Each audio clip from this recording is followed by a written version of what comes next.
Vamos ya casi terminando el segundo libro de las Crónicas de los Reyes y estamos ya el día de hoy para leer los capítulos 32 y 33 de Segundo Crónicas. Dice así, Segundo Crónicas capítulo 32. Después de esta muestra de fidelidad, el rey Senaquerib de Asiria vino e invadió a Judá y acampó contra las ciudades fortificadas con la intención de conquistarlas. Al ver Ezequías que Senaquerib había venido con la intención de combatir a Jerusalén, se reunió con sus príncipes y con sus valientes y con su apoyo acordaron cegar las fuentes de agua que estaban fuera de la ciudad.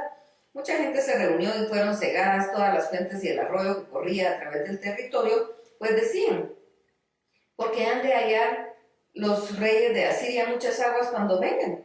Después Ezequías tomó la decisión de reconstruir todos los muros caídos, hizo más altas las torres y construyó otra muralla exterior. Fortificó además a Milo en la ciudad de David y ordenó que se hicieran muchas espadas y escudos.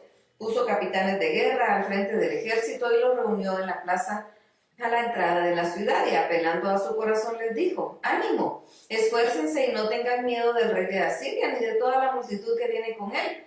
Con nosotros está alguien que es más poderoso. Él cuenta con el apoyo humano, pero nosotros contamos con el Señor, nuestro Dios, para ayudarnos y dar la pelea por nosotros. Y el pueblo confió en las palabras del rey Ezequías de Judá. Después de esto, mientras el rey Senaquerib de Asiria sitiaba a Laquis, con todo su ejército envió a Jerusalén unos mensajeros a decirle al rey Ezequías de Judá y a todos los de Judá que estaban en Jerusalén. Así dice Senaquerib, rey de los asirios, ¿en quién confían ustedes para resistir el sitio de Jerusalén? Ezequías los está engañando al decirles que el Señor su Dios los va a librar de mi mano, más bien los va a entregar a la muerte, al hambre y a la sed. ¿Acaso no es Ezequías el mismo que ha derribado sus lugares altos y sus altares? Y el que ha dicho a Judá y a Jerusalén, solo delante de este altar adorarán y sobre él quemarán incienso. ¿Acaso no se han enterado de lo que mis padres y yo hemos hecho con todos los pueblos de la tierra? ¿Acaso los dioses de las naciones pudieron librar de mi mano a su tierra? Entre todos los dioses de las naciones que mis padres destruyeron, ¿qué Dios hubo que pudiera salvar de mis manos a su pueblo? ¿Qué va a hacer el Dios de ustedes para librarnos de mi mano? Que no los engañe Ezequías, no le crean, ni se dejen seducir, ni si ninguno de los dioses de todas esas naciones y reinos pudo librar a su pueblo de mis manos, ni de las manos de mis padres, mucho menos el Dios de ustedes va a poder librarlos de mi mano. Y los siervos de Senaquerib dijeron muchas cosas más en contra del Dios, el Señor, y en contra de su siervo Ezequías. Además escribió cartas en las que blasfemaba contra Dios, el Señor de Israel, y hablaba contra él, pues decía, los dioses de otras naciones, países, no pudieron librar de mis manos a su pueblo, ni tampoco el Dios de Ezequías podrá librar de mis manos al suyo.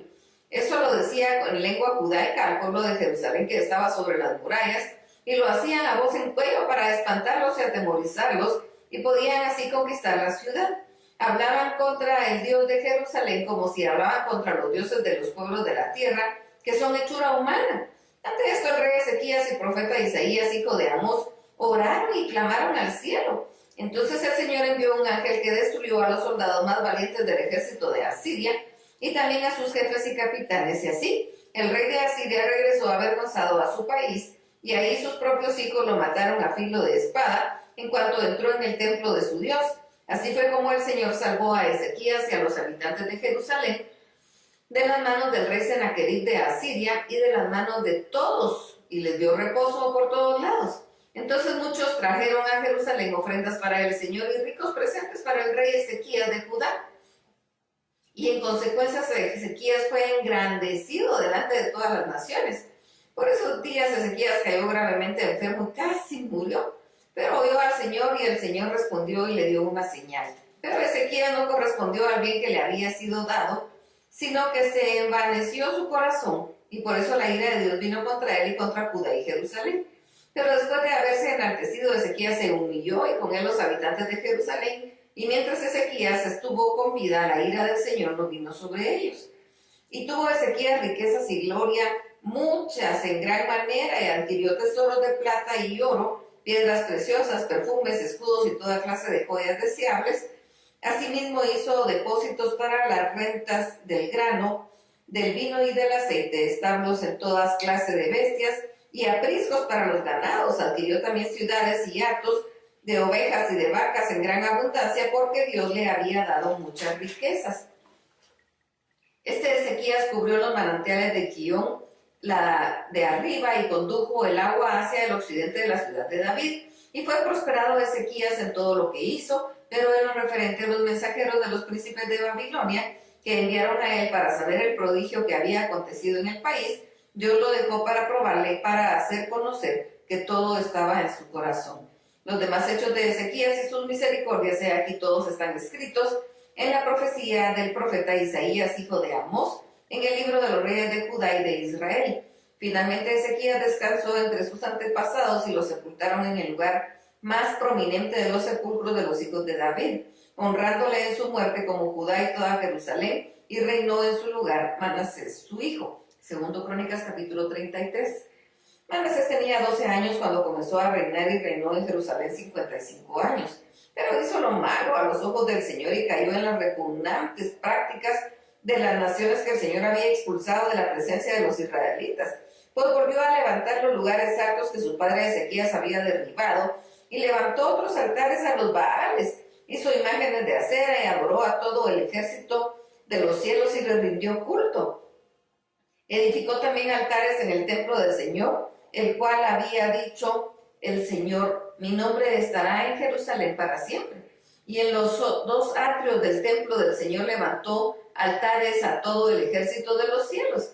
En el valle de Bet-Jirón ofreció a sus hijos en holocausto, invocaba a los espíritus, practicaba la adivinación y consultaba a agoreros y encantadores, con lo que se excedió su maldad en los ojos del Señor y despertó su ira. Para colmo mandó hacer una imagen fundida y la puso en el templo de Dios, del cual Dios había dicho a David, a Salomón su hijo: en este templo y en Jerusalén, ciudad que elegí por encima de todas las tribus de Israel, pondré mi nombre para siempre. Y nunca más permitiré que los israelitas abandonen la tierra que yo entregué a sus padres, siempre y cuando cumplan todas las cosas, toda la ley, los estatutos y los preceptos que por medio de Moisés yo les he mandado, y los pongan en práctica. Manasés hizo que Judá y los habitantes de Jerusalén se descarriaran y cometieran peores cosas que las naciones que el Señor había destruido a la vista de los israelitas. El Señor habló con Manasés y con su pueblo, pero ellos no le hicieron caso.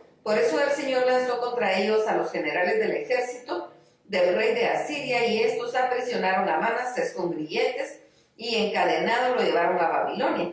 Pero en su angustia oró al Señor su Dios y se humilló totalmente en la presencia de Dios de sus padres. Dios oyó su oración y respondió, permitiendo que volviera a Jerusalén y recuperara su reino.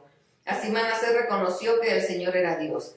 Después de esto, Manasés edificó la muralla exterior de la ciudad de David, desde la parte occidental de Gihón, en el valle, hasta la entrada de la puerta del pescado. Amuralló Ofel, elevó la altura de la muralla y puso jefes militares en todas las ciudades fortificadas de Judá. Quitó además el templo del Señor, los dioses ajenos y el ídolo, todos los altares que había edificado en el monte del templo del Señor y en Jerusalén, y los echó fuera de la ciudad. Luego reparó el altar del Señor y presentó en él sacrificios y ofrendas de paz y alabanza, y ordenó a Judá servir al Señor, el Dios de Israel. Pero el pueblo aún sacrificaba en los lugares altos, aunque lo hacía para honrar al Señor su Dios.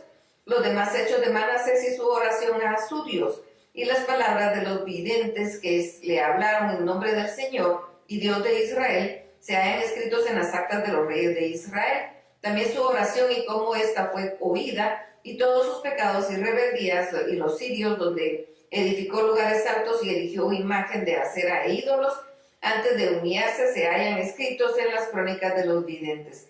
Finalmente Manasés descansó entre sus antepasados y fue sepultado en su palacio, en su lugar reinó Amón, su hijo.